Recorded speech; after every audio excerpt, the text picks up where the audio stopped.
안녕하십니까. 경상북도 가족센터와 함께하는 수학 수업 5학년 1학기 9번째 시간입니다. 이번 시간에는 다각형의 둘레와 넓이에 대해서 배우는 첫 번째 시간입니다.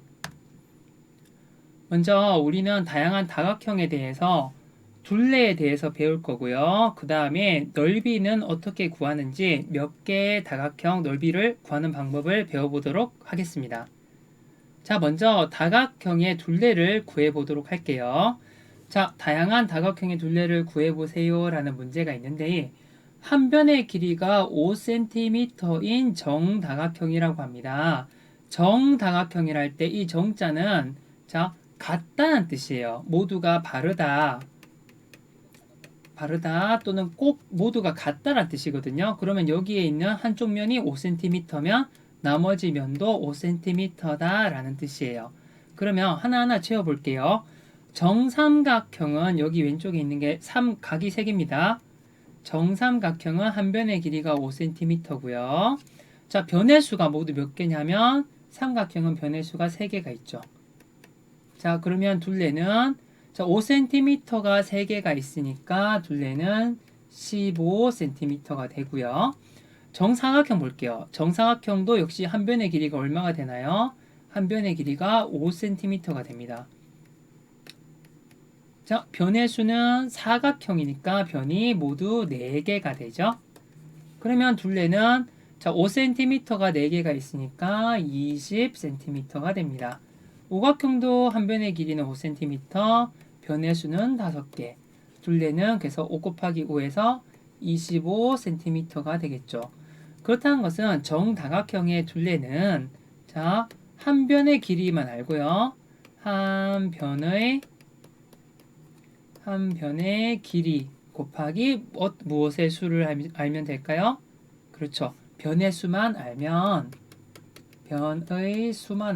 우리가 둘레를 쉽게 구할 수가 있습니다. 그렇다면 아까는 정사각형, 정삼각형 같은 정자가 붙은 걸 구했다면 이번에는 직사각형을 구해볼게요. 자, 직사각형에서 우리가 알아야 될 개념은 가로와 세로인데요. 자, 가로, 세로 이거 쉽게 외울 수 있는 방법을 알려줄게요.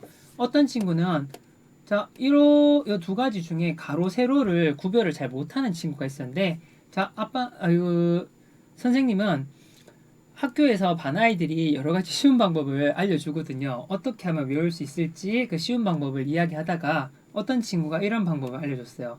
가로는 가로죠. 그래서 옆으로 이렇게 가는 것을 가로라고 합니다. 세로는 어떻습니까? 세로. 자, 글씨에서 이미 힌트가 있죠. 가로와 세로는 여러분들 절대 까먹지 않을 거예요. 그렇다면 일단 여기 봅시다.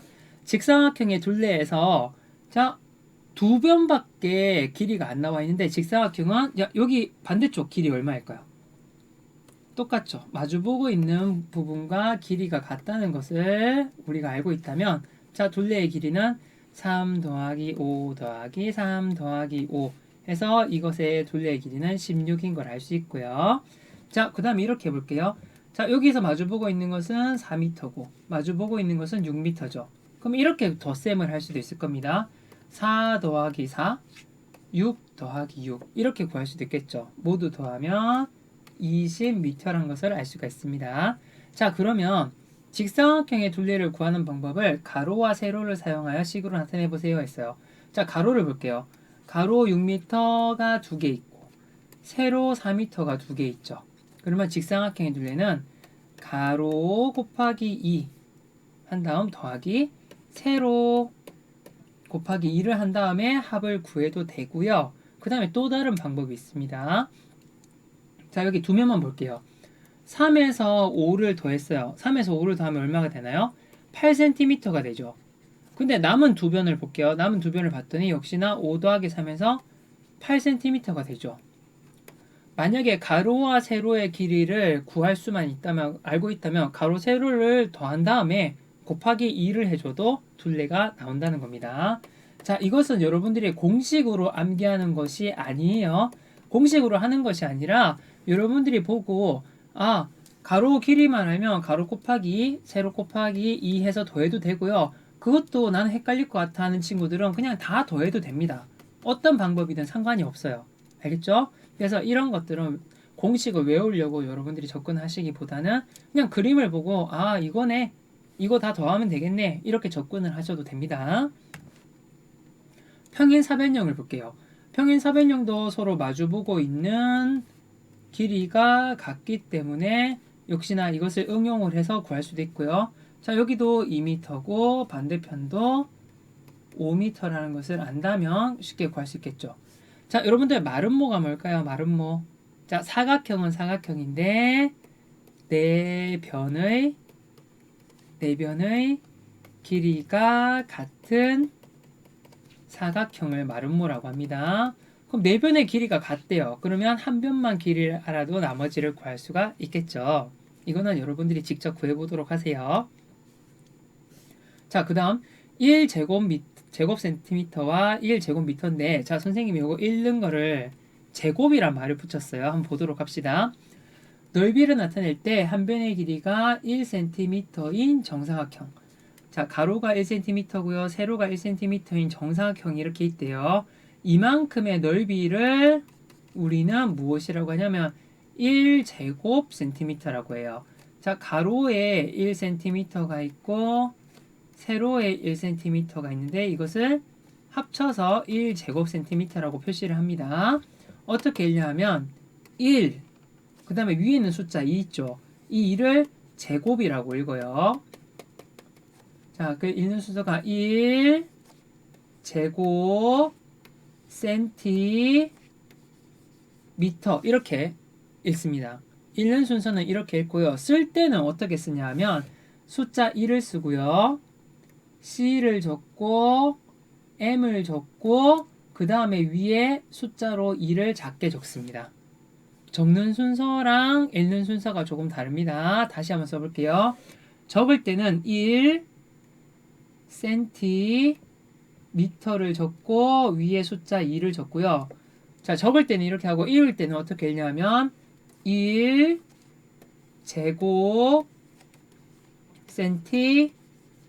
센티미터라고 읽습니다. 자, 그러면 넓이란 것은 이 1제곱센티미터가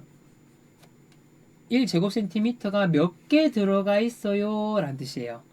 몇 개가 들어가나요? 라는 뜻입니다. 그렇다면 여기 첫 번째 있는 이거 십자가 모양 이거는 1제곱센티미터가 몇 개 있습니까? 하나, 둘, 셋, 넷, 5개니까 얘는 넓이가 5제곱센티미터가 되는 거예요.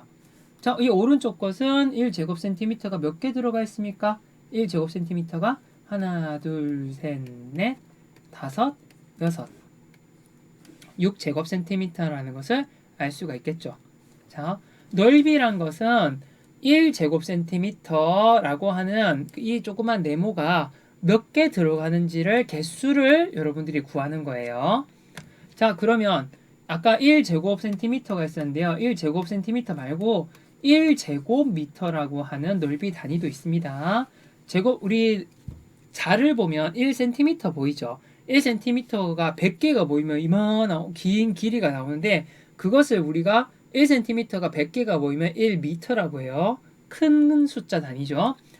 자, 넓이를 나타낼 때 한 변의 길이가 1m인 정사각형 넓이를 단위 넓이를 쓸 수도 있는데 이것을 우리는 1제곱미터라고 부릅니다.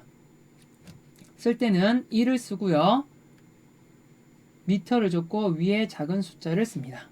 한 번 더 적어볼게요. 1을 적고 미터를 적고 작은 숫자 2를 적습니다. 자, 그러면 여기서 문제가 나오는데요. 1제곱미터는 몇 제곱센티미터일까요? 돼 있는데 자, 숫자는 알려줄게요. 자, 1m는 100cm입니다. 100cm가 그러니까 1m 안에 1cm가 100개가 들어가 있어요. 그게 또 아래쪽으로 100줄이 있습니다. 그러면 1제곱센티미터가 몇 개 들어가 있냐면 100 곱하기 100 이렇게 해서 모두 몇 개가 들어가냐면 1만 개가 들어가요. 숫자가 엄청 커졌죠. 자, 1만 개나 들어간다. 자, 이것은 그냥 그렇구나 하고 넘어가시면 돼요. 대신에 1m가 100cm라는 걸 알면 여러분들이 숫자를 외우는 것이 아니라 이렇게 선생님처럼 1m는 100cm니까 100cm, 100cm. 그럼 두 개 곱하면 10,000개가 나오겠네. 이렇게 생각을 하시면 돼요. 자, 그러면 직사각형의 넓이 직접 구해보도록 하겠습니다. 아까 첫 번째 구했던 거 기억나나요? 자, 다시 한번 해볼게요. 이거 넓이 얼마일까요? 1, 2, 3, 4, 5. 5제곱센티미터. 자, 얘는 어떻게 될까요? 1, 2, 3, 4, 5, 6 해서 6제곱센티미터로 구할 수가 있었죠. 그걸 똑같이 응용을 해서 이 아래쪽에 있는 가 생각해 봅시다. 여기 안에는 1제곱센티미터가 몇 개가 들어갈까요? 라는 겁니다. 몇 개 들어갈 것 같아요? 자, 하나, 둘, 셋, 넷, 다섯, 여섯, 일곱, 여덟. 8개가 들어가죠. 1제곱센티미터가 8개가 들어가니까 넓이는 8제곱센티미터다라는 것을 우리가 알 수가 있습니다. 그러면 설명을 자세히 볼게요. 자, 그러면 몇 개가 들어가는지 선생님이 여태까지는 계속 하나, 둘, 셋, 넷 헤아렸는데 이거는 숫자가 작아서 괜찮아요. 근데 숫자가 엄청나게 많을 경우에는 어떻게 하느냐? 일단은 방식을 찾아볼게요. 직사각형의 가로에는 1제곱센티미터가 몇 개가 있습니까? 하나, 두 개가 있죠. 그러면 두 개가 있고요. 이러한 줄이 직사각형의 세로에는 이렇게 생긴 가로로 셌던 이 줄이 몇 줄 있습니까? 한 줄, 두 줄, 세 줄, 네 줄이 있죠. 그러면 이 안에 들어가는 총 개수는 몇 개냐? 가로로 두 개가 있었는데 그게 아래쪽으로 네 줄이 있었습니다. 그러면 총 개수는 2 곱하기 4를 해서 8개라는 것을 우리가 개수를 구할 수가 있어요. 자, 그래서 여기서는 직사각형 넓이는 8제곱센티미터라는 것을 개수를 하나하나 세워보지 않아도 개수를 구할 수가 있다는 겁니다. 그렇다면 직사각형 넓이는 자, 가로를 먼저 봤죠. 가로에 두 개 있는 줄 알았습니다. 직사각형 넓이는 가로에다가 세로가 몇 줄이 있는지를 구하는 거니까 가로 곱하기 세로를 계산을 하면 넓이 안에 직사각형 안에 그 1제곱센티미터가 몇 개 들어갔는지를 쉽게 구할 수가 있다는 겁니다. 그렇다면 평행사변형을 볼게요. 평행사변형. 자, 우리가 직사각형 안에 가로와 세로 안에 요거 단위 넓이, 작은 단위 넓이가 몇 개 들어가는지는 가로 곱하기 세로로 구할 수가 있었대요. 그런데 평행사변형은 옆으로 이렇게 기울어져 있잖아요. 이게 기울어져 있으니까 이렇게 네모가 딱딱딱 맞아 들어가지가 않잖아요. 그래서 이럴 경우에는 어떻게 계산을 하는지를 알아보는 거예요. 자, 평행사변형에서 평행한 두 변을 표시하라고 합니다. 자, 평행사변형에서 평행한 두 변. 자, 선생님 이렇게 할게요. 자, 평행한 두 변 요에도 있고요. 또는 선생님이 지금 지우고 이 왼쪽에 있는 이것도 평행한 거 맞습니다. 자, 어떤 거든 상관없어요. 다만 우리는 헷갈림을 좀 방지하기 위해서 문제를 풀 때는 자, 요렇게 우리들이 선을 긋기 좋은 요거를 밑변으로 표시를 할게요. 자, 이것을 우리는 평행사변형에서 자, 밑변이라고 합니다. 평행하게 마주보고 있는 두 변을 우리는 밑변이라는 말을 붙였어요. 밑변. 근데 이 평행한 두 밑변 사이에 가장 짧게 수직으로 이렇게 선을 끌 수가 있는데요. 이렇게 수직으로 90도로 만나는 이런 선을 끌 수 있는데 이러한 선을 우리는 무엇이라고 부르냐 하면 높이라고 부릅니다. 자, 밑변이라는 명칭과 높이라는 명칭을 우리가 배웠어요. 자, 밑변, 자, 높이. 그렇다면 이제 밑변과 높이를 이용해서 우리가 넓이를 구할 수 있어요. 자, 우리 직사각형의 넓이는 구할 수가 있었습니다. 가로 곱하기 세로로. 근데 평행사변형은 여러분들을 자를 수가 있어요. 평행사변형을 선생님이 잘라볼게요. 쭉 잘랐어요. 자르니까 여기 왼쪽에 삼각형이 하나 나오죠. 왼. 삼각형이 나오는데 이 비건진 삼각형을 선생님이 이동을 시켜볼게요. 오른쪽으로 이렇게 샥 이동을 시키면 짠, 어떤 새로운 모양이 만들어집니다. 근데 우리가 알고 있는 익숙한 모양이에요. 뭡니까? 직사각형 모양이죠. 자, 하나의 직사각형 만들 수 있고요. 자, 나도 잘라서 직사각형 만들 수 있겠습니까? 자, 나도 어떻게 잘라볼까요? 이렇게 잘라볼까요? 이렇게 자르면 자, 이렇게 빗금친 삼각형이 나오는데 이 삼각형을 그대로 오른쪽으로 갖다 붙이면 또 직사각형이 됐죠. 보입니까? 자, 다는 우리가 어떻게 잘라볼까요? 다? 벌써 센스 있는 친구들은 방법을 찾았죠. 자, 왼쪽에 잘라도 되고요. 여기 가운데를 이렇게 잘라도 돼요. 가운데 자르고 나세요. 선생님이 빗금친 이 부분을 그대로 오른쪽에 붙여주시면 돼요. 그러면 또 직사각형이 나왔죠. 그러면 자, 직사각형을 만드는데 자, 여기서 중요한 거 평행 사변형은 자, 선생님이 이 왼쪽만 가면 볼게요. 자, 여기에 있는 이 부분이 그대로 오른쪽에 갖다 붙었습니다. 맞습니까? 그러면 평행 사변형의 밑변이 원래는 선생님이 지금 밑으로 칠하는 이 두꺼운 이 선이잖아요. 두꺼운 선이 오른쪽으로 이동했습니다. 그러면 평행 사변형의 밑변이랑 새롭게 만들어진 직사각형의 가로랑 직사각형의 가로와 평행 사변형의 밑변이 길이가 같아요. 그리고 세로 길이 볼게요. 세로 길이. 자, 세로 길이. 자, 세로 길이랑 평행 사변형의 높이랑 어떻습니까? 똑같아요.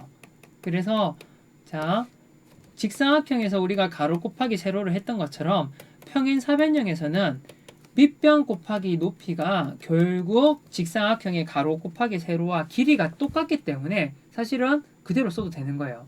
자, 그러면 평행 사변형의 밑변 곱하기 높이를 통해서 직사각형의 가로 곱하기 세로와 똑같은 결과를 얻을 수 있다 그랬습니다. 자, 그러면 가로는 얘는 5고요. 세로는 2예요.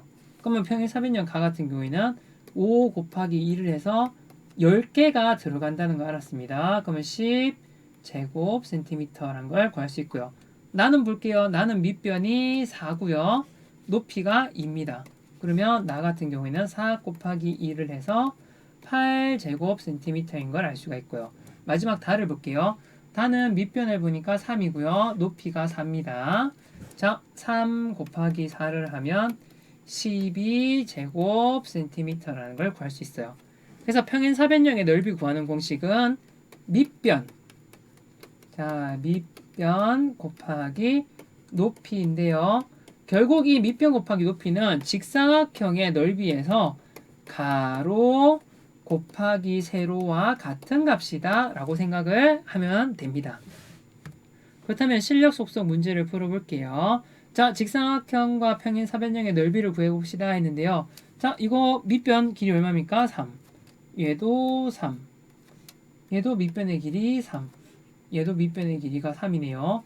높이는 어떻게 될까요? 가 같은 경우에는 높이가 4가 되고요. 나도 4가 되고 다도 4가 되고 나도 4가 되네요.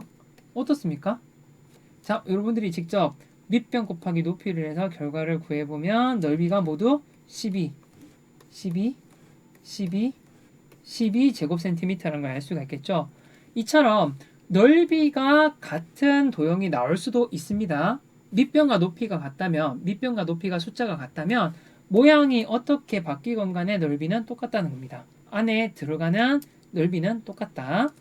자, 그러면 평행 사변형의 넓이. 자, 항상 당분간은 여러분들 넓이에 대해서 여러 가지가 나올 거기 때문에 공식을 여러분들이 적을 수 있으면 적고요. 아니면 이렇게 칠판에 그 종이에다가 이렇게 적어두세요. 자, 일단 직사각형을 해놓고 가로 곱하기 세로라는 것은 여러분들이 알 겁니다. 넓이를 가로 곱하기 세로라면 개수가 나왔어. 자, 그러면 평행 사변형은 어떻습니까? 밑에다가 평행 사변형은 잘라가지고 직사각형을 만들어주는 거예요. 그 다음에 밑변 높이라고 적어주는 겁니다. 그러면 사실은 우리가 가로 곱하기 세로라는 공식만 기억하고 있다면 밑변 곱하기 높이라는 공식도 자동으로 연상이 되겠죠. 그걸 통해서 여기 두 문제도 해결을 할 수가 있는 겁니다. 평행 사변형의 넓이는 밑변 곱하기 높이. 기억해두기 바랍니다. 자, 평행 사변형의 밑변의 길이와 높이를 구하세요. 자, 밑변 곱하기 높이가 넓이인데 이번에는 넓이를 바로 주어졌네요. 넓이가 35예요. 높이가 7이에요. 밑변은 모르니까 네모 그대로 씁시다. 네모 안에 어떤 수를 넣으면 될까요? 라는 문제죠. 자, 이것도 여러분들이 직접 풀어볼 수가 있을 겁니다. 풀어보도록 하고요. 자, 넓이에서 가장 중요한 것은 이렇게 1제곱센티미터와 같은 단위 넓이를 세는 단위 넓이가 가장 중요합니다. 근데 직사각형 평행 사변형에는 이러한 단위 넓이가 몇 개가 들어가는지 구하는 거예요. 자, 직사각형은 가로 곱하기 세로로 넓이를 자, 이 단위 넓이가 몇 개가 들어가는지 개수를 알 수가 있었고요. 평행 사변형 같은 경우에는 직접 이렇게 여기 대각선 부분은 못 구합니다. 여기 우리가 가지고 있는 건 요거잖아요. 이 네모인데 딱 안 맞아 떨어지잖아요. 그런 경우에는 잘라가지고 오른쪽에 붙이면 우리가 이때부터는 이렇게 단위 넓이 이렇게 딱 정확하게 맞아 들어가게 셀 수가 있잖아요. 무슨 말인지 아시겠어요? 그래서 평행사변형도 여러분들 공식으로 외우지 말고 평행사변형을 잘라서 일단 직사각형을 만들어 보는 연습을 많이 해보셨으면 좋겠어요. 그러면 여러분들이 몇 번 하다 보면 아, 평행사변형의 넓이는 직사각형의 넓이 가로 곱하기 세로처럼 밑변 곱하기 높이로 바꿔 쓸 수가 있구나라는 것을 여러분들이 발견을 하실 수가 있을 겁니다. 네, 오늘 수학 공부는 여기서 마치도록 하겠습니다. 다음 시간에는 오늘 배웠던 내용을 바탕으로 그대로 내용이 응용이 돼서 이어질 거거든요. 그래서 오늘 선생님이 이야기해줬던 거 직사각형의 넓이와 평행사변형의 넓이 구하는 방법은 외우셔도 좋고요. 외우지 잘 안 외워지는 경우에는 반드시 써서 눈에 잘 보이는 곳에 붙여 놓도록 꼭 부탁드리겠습니다. 네, 오늘 수학 공부 여기서 마치도록 하겠습니다. 고생하셨습니다.